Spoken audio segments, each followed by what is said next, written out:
So the annual allowance for pensions increased following the spring budget this year. So it went from 40,000 a year up to 60,000 a year, subject to your income actually being at least that.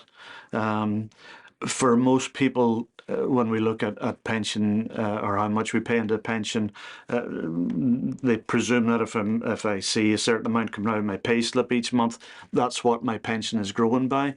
That's for an NHS doctor. That's not the case. It's the NHS pension inputs are based on the growth of your notional pot.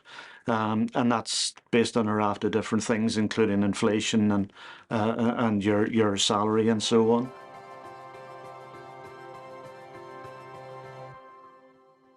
Yes and no.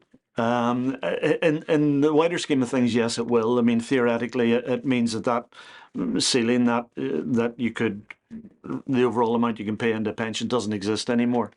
For most hospital doctors and certainly for most hospital consultants, we're still capped by the annual allowance in terms of how much we can pay into a pension each year and get all the benefits that come with having a pension. You know, tax relief on the contributions, and fund grows tax free, and we can take a certain amount of it then tax free in retirement. So the annual allowance still restricts us to a certain extent in terms of how much we can contribute.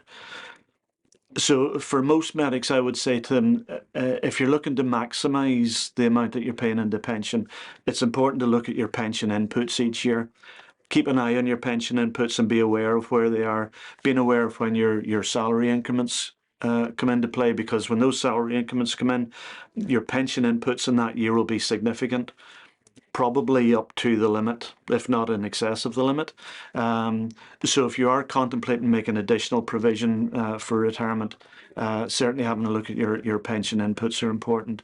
But the other thing to remember as well is that your retirement and your NHS income isn't fully dependent on how much you built in a pension.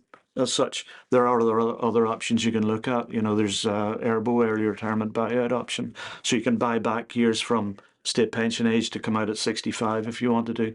So there are other ways of working around the retirement discussion that don't necessarily involve how much you built up in a pot necessarily.